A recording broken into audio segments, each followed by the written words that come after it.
안녕하세요, 청취자 여러분. 여러분은 혹시 어떤 노래를 가장 좋아하시나요? 저는 이선희님의 인연이라는 노래를 가장 좋아해요. 이 노래는 멜로디도 참 좋지만 가사가 처음부터 끝까지 너무 애틋해서 노래를 다 들으면 명작 드라마를 본 것 같은 기분이 든답니다. 특히 고달픈 삶의 길에 당신은 선물인걸이라는 가사는 들을 때마다 제 마음을 울리는 것 같아요. 이 가사처럼 고달팠던 저의 과거에 선물 같은 분이 계셔서 그분을 떠올리며 사연을 처음으로 보냅니다. 먼저 제 소개를 하면 저는 지금 중견기업 품질관리팀에서 근무하고 있는 30대 후반의 여성입니다. 저는 대학교를 졸업하고 24살에 이 회사에 입사하게 되었는데 일이 힘들기는 하지만 나름대로 보람도 있고 재밌더라고요. 그래서인지 남들보다 진급도 빨랐고 제가 갓 30살이 되었을 때는 과장으로 승진했어요. 이렇게 일하는 재미에 푹 빠져 사느라 연애와 결혼은 생각도 하지 않고 살고 있었습니다. 제가 가장이 되고 나서 얼마 후 회사의 신입 남자 직원 김인철이라는 분이 새로 들어왔어요. 인철 씨는 성격이 꽤 밝았고 주위 분위기를 밝게 만들어 다른 사람들을 웃게 하는 사람이었습니다. 게다가 일하는 눈치도 빨라서 하나를 가르쳐주면 열을 해내는 사람이었죠. 저는 인철 씨에게 일을 알려주며 친해지게 되었고 점점 회사 일뿐만 아니라 개인적인 일들도 공유하는 사이가 되었습니다. 우리는 둘 다 외동이었고 부모님과 함께 사는 데다가 같은 아파트 단지에서 살고 있었어요. 그 덕에 출퇴근도 같이 하고 가끔 술 생각이 나면 부담 없이 단지 내 편의점에서 맥주도 한 잔씩 했답니다.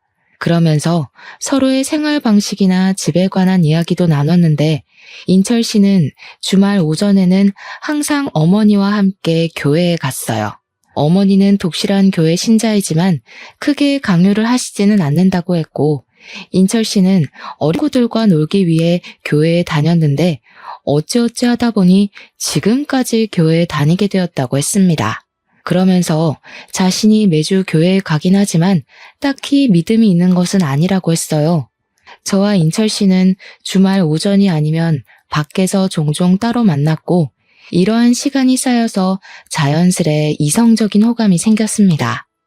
그리고 1년의 연애 끝에 결혼까지 생각하게 되었죠. 먼저 제가 예비 시부모님께 인사를 드리러 가게 되었습니다. 예비 시아버지는 인자하시고 유머러스 하셨지만 예비 시어머니는 표정이 그다지 밝지 않으셨어요. 그날 예비 시어머니는 저에게 딱 하나만 물어보셨는데 그것은 바로 제가 태어난 날짜와 시간이었습니다. 분명 교회에 다니시는데 사주를 보시려는 것처럼 물어보시니 왜 물어보시냐고 정중하게 물었어요. 그런데 그냥 궁금해서 물어봤다고 하시더라고요. 그 뒤로는 표정이 그다지 좋지 않으셔서 마음에 걸렸죠. 그래도 제게 싫다고는 이야기하지 않으셔서 원래 조금 낯을 가리시는 성격이라고 생각했습니다. 이어서 예비 남편이 우리 집으로 인사를 왔는데 우리 부모님은 제가 평생 혼자 살 줄 알았는데 더 늦기 전에 구제해줘서 고맙다고 하며 예비 남편을 두 팔 벌려 반기셨어요. 그리고 우리는 예비 시할머니께도 인사를 드리러 갔습니다. 시할머니는 우리 아파트에서 자동차로 15분 정도 되는 거리에 있는 주택에서 소소하게 농사를 지으며 살고 계셨어요. 처음으로 예비 시할머니께 인사를 드리러 가던 날 솔직히 정말 많이 긴장했습니다. 당시 제 나이가 34살이었는데 제 주변 친한 친구들은 이미 다 결혼을 했던 상태였어요. 결혼한 친구들의 이야기를 들어보니 자기 아들은 귀하지만 며느리는 천하게 대하는 시댁 어르신들이 정말 많았더라고요. 그래서 친구들이 예비 시할머니가 계신다고 하니 앞으로 정말 힘들겠다며 제 걱정을 많이 해주었습니다. 저는 예비 시할머니 역시 그러신 분이 아닐까 싶은 생각에 걱정하고 긴장되는 마음으로 할머니 댁에 갔어요. 원래 그날 예비 시부모님도 같이 가려고 했으나 갑자기 그날 일이 생겨서 같이 못 가시고 저와 예비 남편만 할머니 댁에 가게 되었습니다. 예비 시할머니는 저를 보자마자 어서 오라고 반겨주셨어요. 솔직히 저는 친구들에게 며느리를 못 살게 구는 시댁 이야기를 많이 들었던 터라 예비 시할머니께서 반겨주시는 것이 제가 정말 반가워서 반겨주시는 게 아니라 이 집에서 일할 사람이 와서 반겨주신다고 생각했습니다. 그래서 처음에는 예비 시할머니의 호의를 좋게 생각하지는 않았어요. 예비 시할머니는 제 손을 꼭 붙잡고 정말 예쁘다고 칭찬을 하시며 거실 소파에 앉아보라고 하셨습니다. 그러더니 부엌에 가서 찹쌀떡과 인절미를 가지고 오셨어요. 예비 시할머니는 손자 며느리가 온다고 해서 직접 만들었다고 하시며 찹쌀떡을 건네주셨습니다. 원래 저는 떡을 그다지 좋아하지 않았지만 제가 온다고 만드셨다고 하니 어쩔 수 없이 한 입 베어 물었는데 이 떡은 꿀을 발라놨는지 정말 맛있었어요. 제가 맛있게 먹는 모습을 가만히 보시던 예비 시할머니는 제게 앉아서 먹고 있으라고 하시더니 부엌에 가셨습니다. 제가 뭐 도와드려야 하나 싶어서 부엌에 따라가니 절대 오지 말라고 하셨어요. 어쩔 수 없이 거실에 앉아 떡을 마저 먹고 있는데 예비 시할머니는 이제 준비가 다 됐으니 부엌에 오라고 하셨습니다. 그래서 가보니 식탁에 각종 나물 반찬들과 잡채가 한가득 있었어요. 저는 솔직히 나물을 그다지 좋아하지 않습니다. 우리 엄마가 손맛이 없으셔서 나물을 무쳐도 하나도 맛이 없었거든요. 그런데 예비 시할머니가 만들어주신 나물 반찬은 정말 맛있었어요. 제가 한 그릇을 싹싹 비우니 예비 시할머니는 잘 먹어서 너무 예쁘다고 제 머리를 쓰다듬어 주셨습니다. 식사를 마치고 설거지라도 하려고 했더니 예비 시할머니는 절대 하지 말라고 하셨어요. 그래도 맛있게 먹었으니 제가 치우겠다고 하니 나는 내 며느리한테도 설거지 안 시켰다고 하며 저를 부엌에서 밀어내셨습니다. 예비 시할머니의 힘이 어찌나 세시던지 저는 그대로 밀려서 거실로 나올 수밖에 없었어요. 거실에서 예비 시할머니께서 직접 타주신 커피를 마시고 있는데 또 혼자 부엌에 들어가시더니 이번에는 나물이며 떡을 한가득 챙겨주셨습니다. 그러면서 줄 것이 이거밖에 없어서 미안하다고 하셨어요. 저는 너무 감사하기도 하고 아무것도 안 하고 얻어먹고만 온 것 같아 너무 죄송하다고 말씀드렸더니 가족끼리 무슨 그런 말을 하냐며 그냥 한 번씩 내 생각만 해달라고 하셨습니다. 사실 시할머니까지 계신다길래 걱정을 정말 많이 했는데 예비 시할머니는 인자하시고 저를 어린 손녀 보듯이 따뜻하게 대해주셨어요. 뭔가 어릴 때 돌아가신 저의 할머니가 다시 오신 기분이 들어서 마음이 따뜻하고 푸근했습니다. 이렇게 우리는 각자 집에 인사드린 후 본격적으로 결혼 준비를 시작했어요.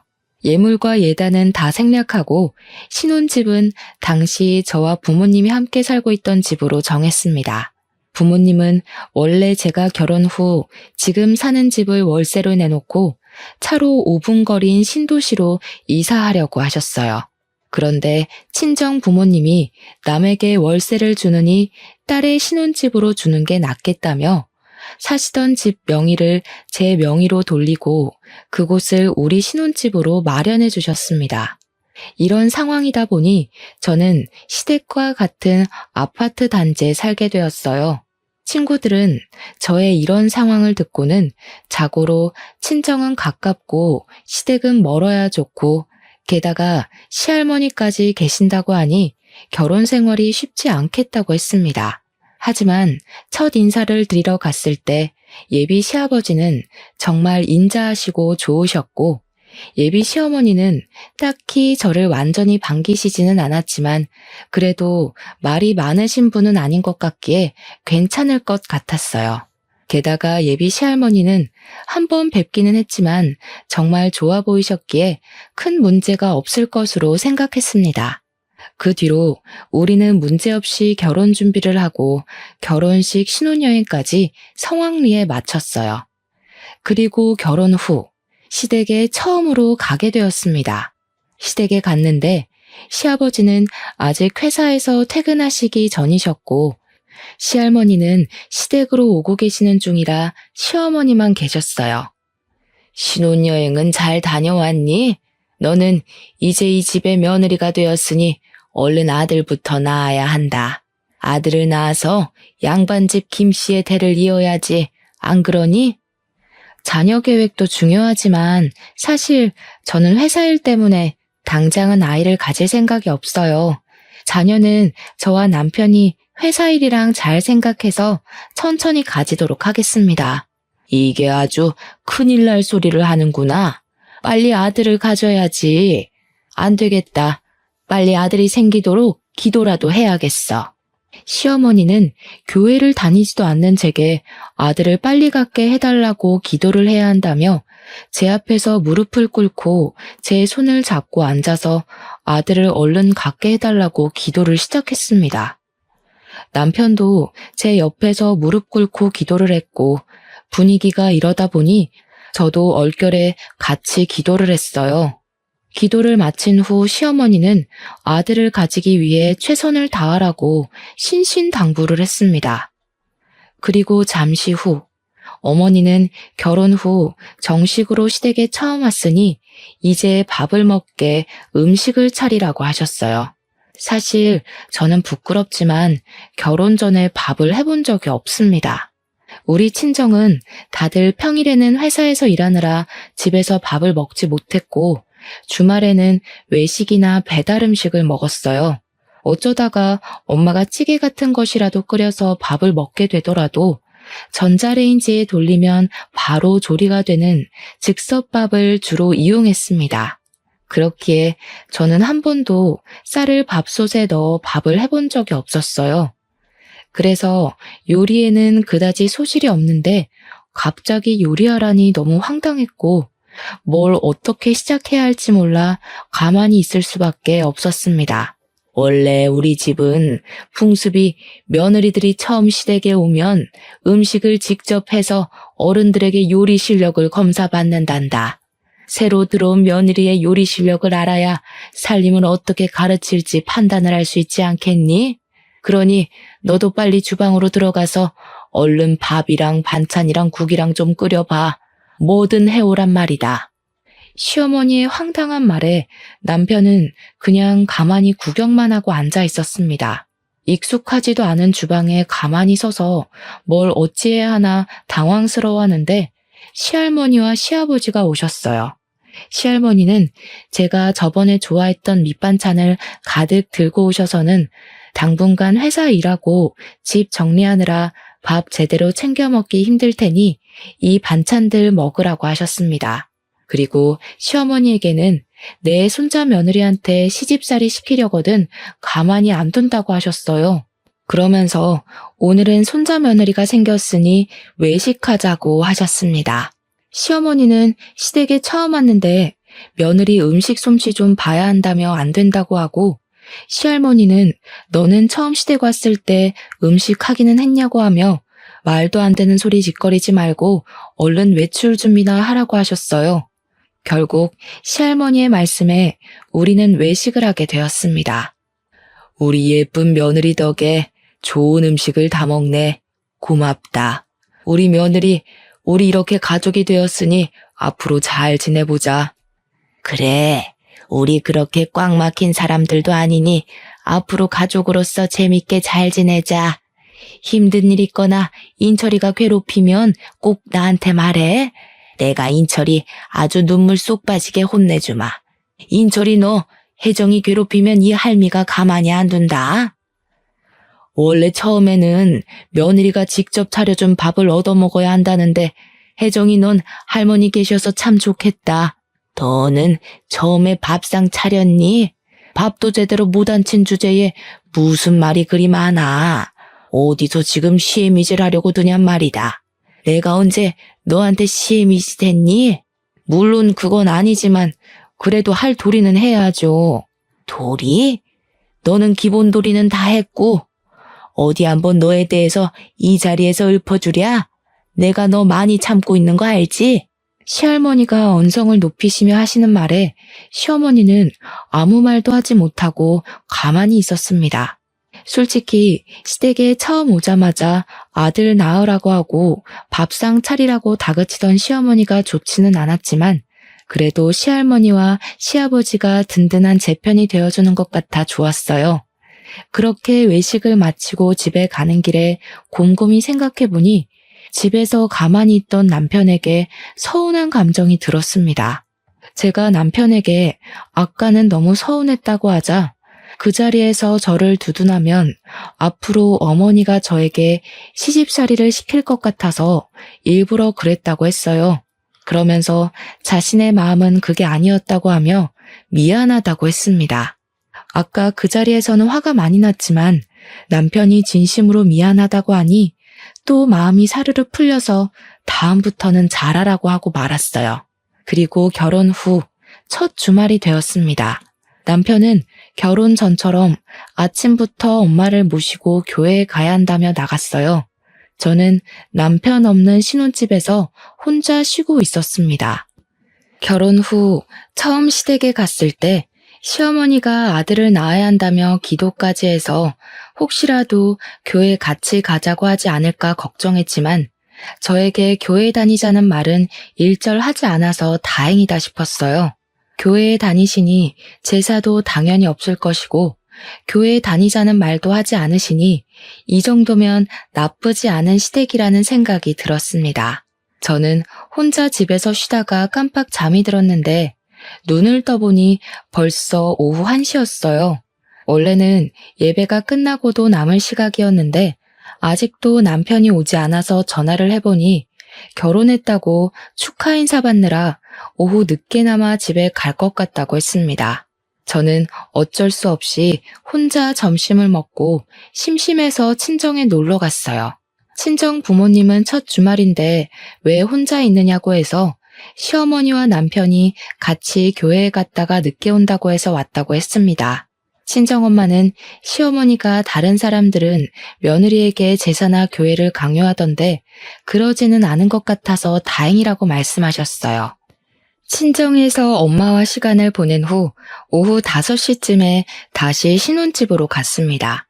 집 앞에는 남편과 시어머니가 이제 막 와서 주차장에 차를 주차하고 있었어요. 시어머니는 저를 보자마자 집에 있지 않고 혼자 어디 갔다 왔냐고 물으시길래 할 일이 없어서 친정에 다녀왔다고 했습니다. 이게 결혼한 지 얼마나 됐다고 벌써 친정행이야? 제정신이야? 네? 여자는 결혼하면 친정 가지 말라는 법이라도 있나요? 제가 친정에 간 일이 제정신이냐는 욕을 들을 만큼 잘못한 일인 거예요? 당연하지. 원래 여자는 결혼하면 친정은 이제 없다고 생각하며 살아야 해. 그게 며느리다.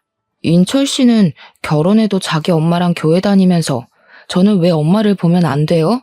그럼 저는 주말마다 혼자 집에 있어야 해요? 왜요? 남자랑 여자랑 같니? 그게 남자와 여자의 차이야. 그리고 네 하늘 같은 남편한테 인철 씨가 뭐니 인철 씨가. 감히 너 입에서 남편 이름을 올려? 안 되겠다. 아무래도 며느리 교육 좀 해야겠어. 내일부터 매일 아침 너희 집에 갈 테니 그리 알아라. 시어머니는 제 상식으로는 도무지 이해가 가지 않는 말을 하며 화를 버럭 내시고는 시댁으로 가시고 저와 남편도 집으로 들어갔습니다. 저는 남편에게 무슨 며느리는 친정에도 못 가게 하냐고 투덜댔어요. 남편은 그래도 우리 집은 제사도 없고 교회에 나오라고 강요도 하지 않는데 이 정도면 남들보다 나은 것 아니냐며 이 상황의 심각성을 전혀 몰라 했습니다. 저는 이런 남편을 보며 이 결혼을 잘 유지할 수 있을까 하는 의문이 들었어요. 이미 결혼식도 다 올리고 했지만 혼인신고는 좀 더 지나서 신뢰가 확실히 쌓였을 때 해야겠다는 생각을 했습니다. 그날 밤 저는 원래 머리만 대면 잠을 자는 성격이었으나 그날은 이런저런 생각들이 꼬리에 꼬리를 물어 잠이 쉽게 들지 않았고 새벽 2시 정도에 겨우 잠이 들었어요. 아직 밖이 깜깜한 새벽, 갑자기 누가 우리 집 벨을 눌렀습니다. 시계를 보니 아직 5시였어요. 남편은 원래 잠기가 매우 어두워서 정신없이 잠을 자고 있었습니다. 저는 제가 잘못 들었나 싶어 다시 자려는데 또 벨을 누르더라고요. 혼자 나가서 누군지 확인하려다가 갑자기 무서운 생각이 들어 남편을 흔들었지만 남편은 누가 업어가도 모를 정도로 아주 깊게 잠을 자고 있었습니다. 그때 시어머니로부터 전화가 왔어요. 무슨 일인가 싶어 전화를 받으니 지금 문 앞이라고 하시며 얼른 문을 열라고 하셨습니다. 제가 현관을 열자마자 시어머니는 새색 씨가 아직도 꼬락서니가 이게 뭐냐고 하며 얼른 잠 깨고 밥 차릴 준비하라고 하셨어요. 저는 이 새벽에 무슨 자다가 봉창 두드리는 소리를 하시느냐고 했습니다. 내가 어제 이야기하지 않았니? 너 며느리 교육한다고. 대단한 김씨 가문의 며느리가 됐으면 새벽부터 일어나서 바깥일하는 김씨 가문을 위해 아침상을 대령해야 해. 그야 여자들은 집안일만 하던 옛날 이야기죠. 지금은 여자도 남자처럼 똑같이 일하는 시대잖아요. 저도 같이 일하고 엄밀히 따지면 제가 인철 씨보다 더 많이 돈도 받아요. 그런데 제가 왜 남편 아침상까지 차려야 하죠? 그래봤자 넌 여자일 뿐이야.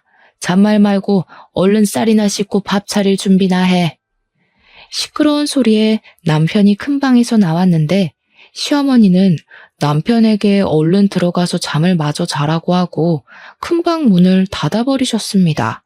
그리고서는 저를 주방으로 밀어넣고 쌀을 먼저 씻으라고 하셨어요. 얼결에 쌀을 씻기는 했는데 솔직히 결혼 전에 쌀을 씻을 일이 없던 제가 능숙하게 쌀을 씻을 수가 있겠어요? 쌀을 씻다가 다 흘려버리니 시어머니는 제 등을 때리며 쌀도 제대로 못 씻는 년이라며 잔소리를 하셨습니다. 그렇게 저는 시어머니한테 혼나면서 6시까지 아침상을 차렸어요. 6시가 되자 시어머니는 남편을 깨우고 저는 출근 준비를 해야 한다고 하고 화장실로 들어갔습니다. 화장실에 들어가니 남편과 시어머니는 하하호호 난리가 났고 그 소리를 듣자니 너무 화가 났어요. 일단 오늘은 회사에 가야 하니 그냥 넘어가는데 앞으로 이 난관을 어찌 헤쳐나가야 할지 앞날이 깜깜했습니다. 답답한 마음을 안고 회사에 출근했는데 그날은 새벽부터 날벼락을 맞아서인지 아니면 오랜만에 출근해서인지는 모르겠지만 정말 피곤했어요. 그렇게 피곤한 하루를 마치고 남편과 같이 퇴근하고 집에 오니 집 앞에 시어머니가 기다리고 있었습니다. 남편은 왜 기다리고 있었냐고 하며 제 앞에서 저의 의견은 묻지도 않은 채 시어머니한테 현관 비밀번호를 알려주었어요. 저는 남편에게 머리 끝까지 화가 나서 옆에서 노려봤습니다. 갑자기 날 왜 째려봐? 내가 뭐? 우리 아들이 집 비밀번호 알려줬다고 그러니? 집에서도 이러니 회사에서는 얼마나 우리 아들을 잡을고. 하여튼 진짜 마음에 안 들어. 우리 아들 잡지 마. 옛날에는 아내가 남편 얼굴도 감히 못 봤다. 어디서 감히 남편 얼굴을 째려보고 있어? 그건 그렇고 잠깐 여기 앉아봐라. 이 종이 한번 읽어봐. 시어머니는 저에게 종이 한 장을 건네주며 읽어보라고 했습니다. 종이에 적힌 내용은 다름이 아닌 아들 갖는 비법이었는데 그 내용이 너무 황당했어요. 남자는 고기 위주의 식사를 하고 여자는 채식 위주의 식사를 해야 하고 남자는 커피를 많이 마셔도 상관없지만 여자는 커피를 마시면 안 된다고 적혀 있었습니다. 그리고 새벽 3시 이후에 잠자리를 가지면 아들을 가질 확률이 높고 아들을 낳으려면 남자가 피곤하면 안 되니 집에서 남자는 집에서 절대 휴식을 취해야 한다고 적혀 있더라고요. 시어머니는 제게 이제부터 이거를 무조건 지켜서 아들을 낳으라고 하셨습니다. 그러면서 우리 아들 피곤하면 아들이 생기지 않으니 남편에게는 얼른 씻고 쉬라고 하고 저에게는 아침 먹은 설거지 얼른 치우고 집 정리하라고 하시고는 가셨어요. 저는 설마 하는 마음에 주방에 가보니 아침에 시어머니와 남편이 먹은 음식 잔재가 그대로 있었고 그 광경을 본 저는 남편에게 네가 먹은 것이니 설거지를 하라고 시켰습니다. 하지만 남편은 아까 엄마 말 듣지 못했냐며 아들 낳으려면 자기는 쉬어야 하니 집안일 시키지 말라고 하며 방에 들어가서 자더라고요. 결국 저 혼자 그 많은 설거지를 하고 짜증나는 마음에 맥주 한 잔을 마시고 잠이 들었습니다. 다음 날 한창 잠을 잘 자고 있는데 새벽에 또 전화가 왔어요. 시간을 보니까 새벽 3시였고 전화 온 사람은 시어머니였습니다. 저는 핸드폰에 찍힌 시어머니라는 단어를 보는 순간 너무 짜증이 나서 전화를 거절했어요. 그랬더니 바로 또 전화가 오길래 도대체 무슨 일인가 싶어 일단 전화를 받았습니다. 지금 새벽 3시야. 얼른 인철이 깨워서 잠자리 가져라. 지금 해야지 아들이 생긴단 말이다. 알겠니? 이따 집에 가서 확인할 거야. 시어머니는 새벽 3시부터 전화해서 아들을 가져야 한다고 남편을 깨워서 잠자리를 가지라고 했습니다. 아니, 아들을 갖는 것이 저 혼자 노력해서 될 일도 아니고 이런 거는 아들을 갖는데 필요한 염색체를 가진 자기 아들에게 말해야지 저한테 시키는 것은 또 무슨 경우랍니까? 저는 시어머니의 말이 너무 황당해서 그냥 전화를 끊고 다시 잠을 청했어요. 그리고 잠시 후 집에 시어머니가 들이닥쳤습니다. 어제 남편이 알려준 비밀번호를 열고 들어온 거예요. 그때 시간이 새벽 5시였고 깊은 잠을 자던 저와 남편을 보더니 시어머니는 기겁하며 저를 거실로 데리고 나갔습니다. 왜 잠자리를 안 가졌어? 얼른 아들을 낳아야 할 것 아니냐? 저는 아직 아이 가질 생각 없어요. 그리고 제가 무슨 아들 낳으려고 결혼한 것도 아니고 왜 이리 아들을 가지라 말아요? 인연이 결혼했으면 아들을 얼른 가질 생각을 해야지. 네가 결혼하면서 우리 집에 해준 것도 없는데 아들이라도 낳아야 할 거 아니냐? 제가 왜 한 것이 없어요? 이 집 우리 집에서 해주신 거 잊으셨어요? 고작 이딴 허름한 집 따위 하나 해줬다고 유세냐? 내 참 어이가 없어서. 네가 솔직히 얼굴이 이쁘기라냐, 집이 재벌집이기라냐. 다른 며느리들처럼 사근사근한 것도 아니고 나이가 어린 것도 아니고 하나부터 10까지 다 맘에 안 들었지만 그래도 나 다 참고 아들 낳을 사주라고 해서 결혼시켰다. 그럼 빨리 네가 아들을 낳아야 할 것 아니냐? 네? 아들 낳을 사주요? 그건 무슨 소리예요? 어머니 교회 다니시는데 사주 같은 거 믿어도 돼요? 제 말에 시어머니는 잠시 당황하더니 말이 잘못 나왔다며 아들 잘 낳게 생겨서 결혼시켰다고 했습니다. 그러면서 시어머니는 빨리 인철이 깨워서 밥 먹이고 회사 가라고 하며 후다닥 나가버리셨어요. 저는 새벽 3시부터 전화해서 아들 낳으라고 닥달하는 시어머니가 너무 싫었습니다.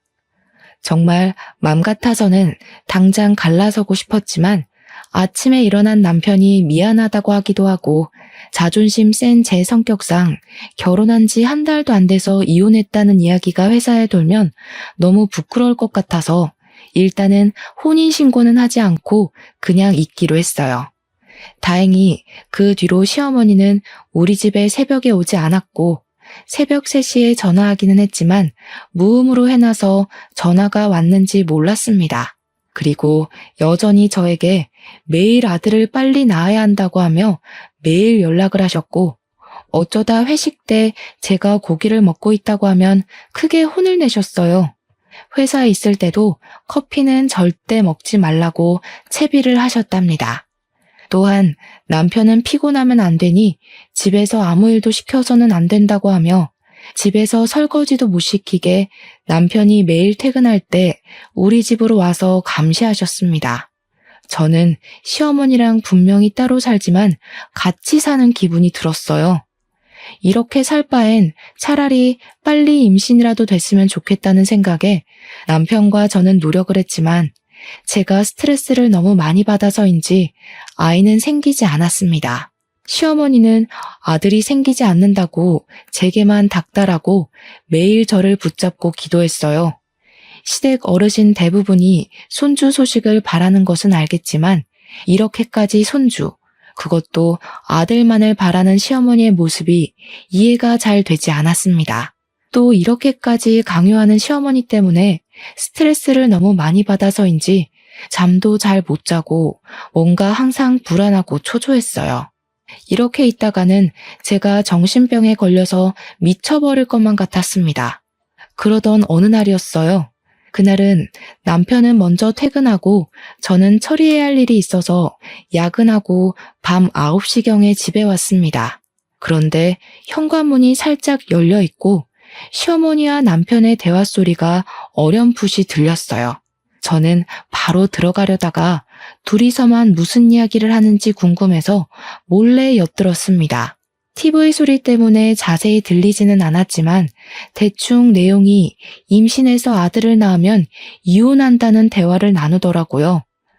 저는 그냥 아침 드라마의 한 장면을 이야기하나 보다 싶어 별 생각 없이 현관문을 열고 들어갔는데 남편과 시어머니가 집에 들어온 저를 보더니 크게 당황해했습니다. 제가 왜 그리 놀라냐고 하자 시어머니는 아무 소리 없이 들어와서 그렇다고 하며 부엌으로 가버리시고 남편도 큰 방으로 휙 들어가 버리는데 뭔가 둘의 모습이 수상쩍더라고요.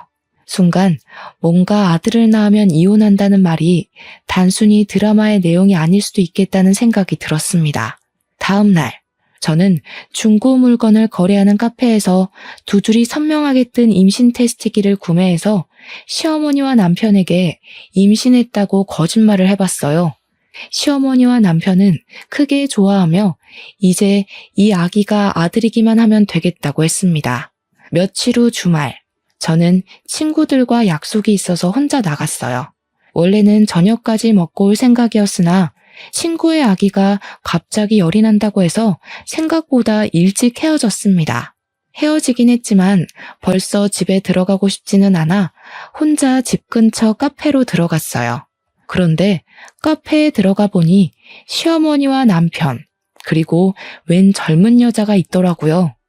그 셋은 뭐가 그리 좋은지 신나게 대화를 나누고 있었고, 그래서 제가 카페에 들어온 것도 몰랐습니다. 저는 가서 아는 척을 하려다가 그들이 무슨 대화를 하는지 엿들어 보기로 했어요.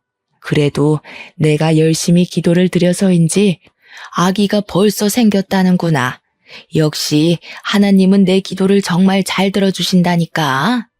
그러게, 엄마가 새벽부터 일어나서 기도하더니 결국 이루어졌잖아. 이제는 혜정이가 아들을 낳으면 그 아들 빼앗아서 아연이와 결혼만 하면 되겠어. 그치? 어머니, 제가 잘 모실게요. 제가 비록 아들을 낳지는 못했지만 하나님의 음성대로 낳은 그 아들을 제 아들이라 생각하고 주님의 자녀로 열심히 키우겠습니다. 저는 시어머니와 남편, 그리고 상간녀의 말에 뒤통수를 제대로 맞은 기분이 들었습니다. 바로 가서 지금 이게 무슨 상황이냐고 따지려다가 혹시 몰라 핸드폰 녹음기를 켜고 그들이 앉은 테이블로 갔어요. 그들은 이곳에서 저를 만나리라고는 생각도 하지 못했는지 다들 깜짝 놀라 했습니다. 저는 그들에게 조금 전에 한 대화를 다 들었다고 말하며 지금 이게 도대체 무슨 상황인지 설명 좀 해달라고 했어요. 이렇게 된 이상 말해야겠구나. 일단 여기 앉은 이 분은 우리 교회 목사님의 외동 따님이시란다. 원래 우리 인철이는 이 따님과 결혼을 하려고 했지. 그러면 우리 인철이는 교회를 물려받고 회사를 관두더라도 목사로 계속 일할 수 있잖아? 그럼 둘이서 결혼하면 되지. 왜 저랑 결혼시킨 거예요? 목사님 따님이 젊었을 때 자궁에 문제가 생겨서 자궁을 적출했다지 뭐니. 그래서 아이를 가질 수가 없다는 거야. 그런데 나는 우리 아들의 대를 이어줄 사람이 필요해서 일을 어쩌나 하고 주님께 주님의 일꾼이 될 손자가 필요하다고 기도를 드렸지. 그렇게 교회에서 기도하고 나오는데 인철이가 너랑 아파트 편의점에서 맥주를 먹는 모습이 보이는 게 아니겠어?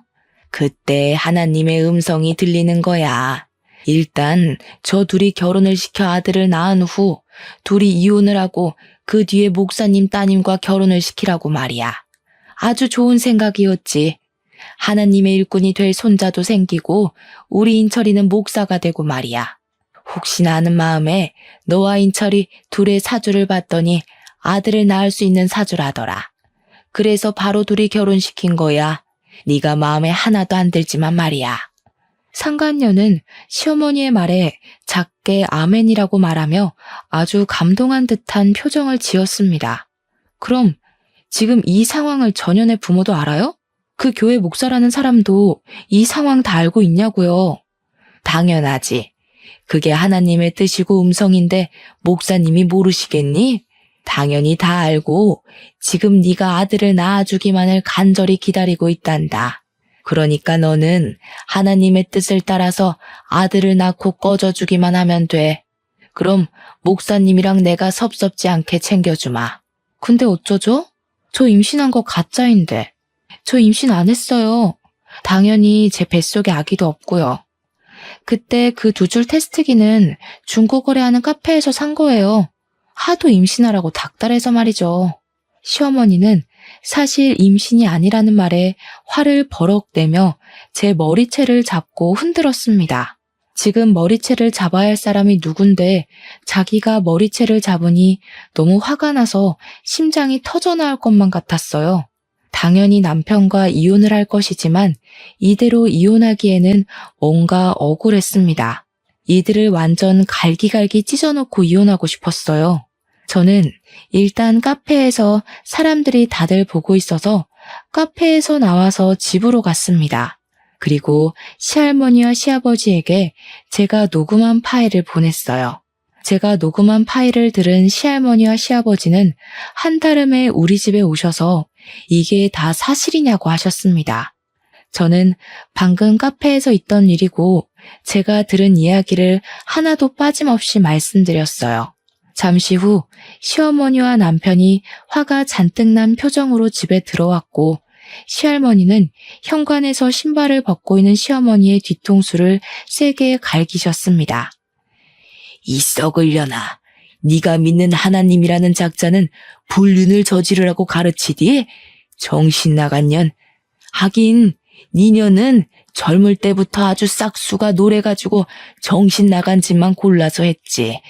그래도 술집에서 자란 니년 불쌍해서 거둬줬더니 이제 교회에 빠져서 그딴 짓이나 하고 앉았냐? 썩 꺼져. 너 당장 내 눈앞에서 꺼져. 이혼해 둘이. 네, 저도 더는 참지 못하겠네요. 그동안 정이 있어서 같이 붙어 살았는데 이런 정신 나간 짓이나 하고 정말 같이 못 살겠어요. 저 혼자 늙어 죽는 한이 있어도 이제 이 사람 같이 데리고 못 삽니다. 당장 나가. 이제 당신과 나 끝이야.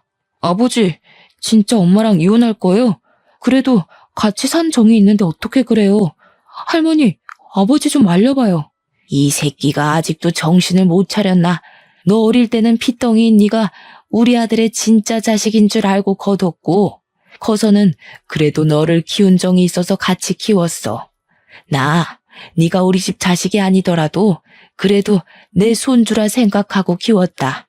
그런데 역시 피는 못 속이지. 피는 못 속여. 지 어미 닮아서 싹수가 노란 짓만 하고 다니는 꼴을 보니 더는 너 내 자식으로도 못 두겠다.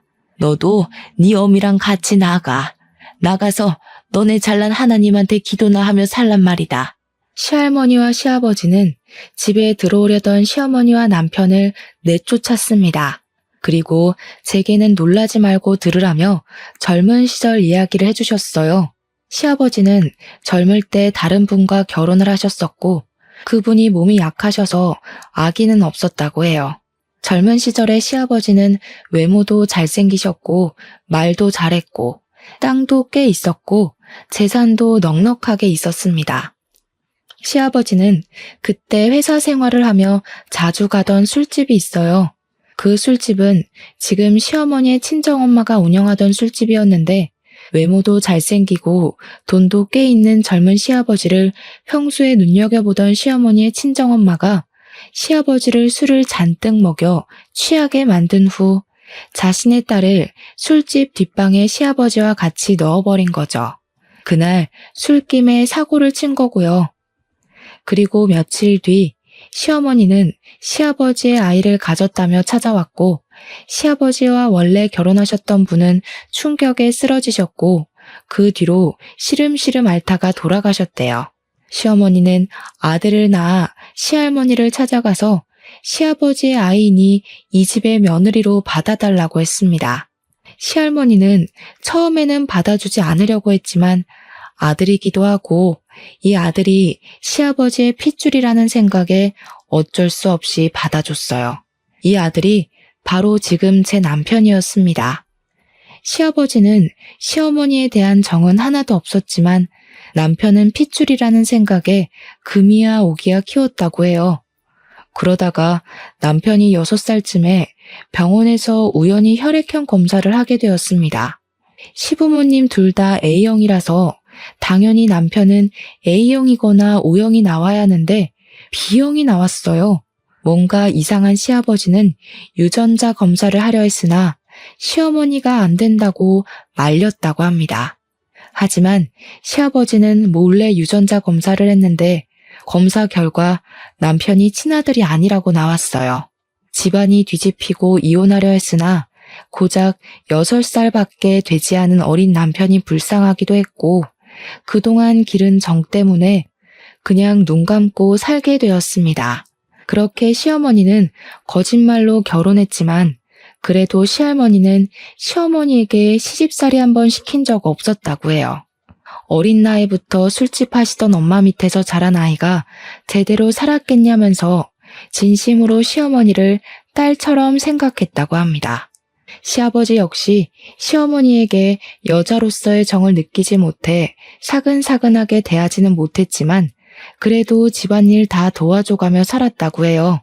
이 이야기를 들으니 저는 너무 기가 막혔습니다.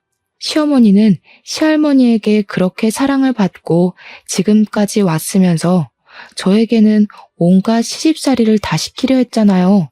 그리고 남편도 그런 엄마를 말리지는 못할 망정 옆에서 더 부채질했다는 것이 정말 화가 났습니다. 저는 이 모든 사실을 안 후 남편과 이혼해야겠다고 했어요. 두 분은 미리 말해줬어야 했는데 굳이 말할 필요성이 있을까 싶어서 안 했다며 미안하다고 제게 사과를 하셨습니다. 그렇게 시할머니와 시아버지가 가셨고 남편은 그날 저녁 집에 끝내 오지 않았어요. 저는 남편의 모든 짐을 다 챙겨서 심부름 센터를 통해 회사로 보냈습니다. 그리고 녹음한 파일을 지역 맘카페와 시어머니와 남편이 다니던 교회에도 올렸어요. 마침 교회에서 활동하던 사진이 교회 사이트에 있길래 시어머니와 남편의 사진도 함께 올렸습니다. 혹시나 해서 모자이크 처리를 하기는 했지만 지인이면 알아볼 수 있을 법하게 올렸어요. 폭풍 같은 주말이 지나고 다시 월요일이 되었습니다. 남편은 자신의 자리에 심부름센터에서 보낸 남편의 짐들을 보고 이게 다 뭐냐고 물었어요. 뭐긴 뭐야, 너 짐이지. 이제 내 집에 들어올 생각하지 마. 그 집 내 명의인 거 알지? 진짜 잔인하다. 어떻게 사람을 이렇게 곤란하게 해? 네가 그러고도 사람이야? 먼저 엿먹인 게 누군데 그래. 애초에 나한테 마음도 없었으면서 너 아들 낳아줄 여자 필요해서 나랑 결혼하고 나서도 목사 딸년 만나고 다니는 게 곤란하게 한 거 아니면 뭐니?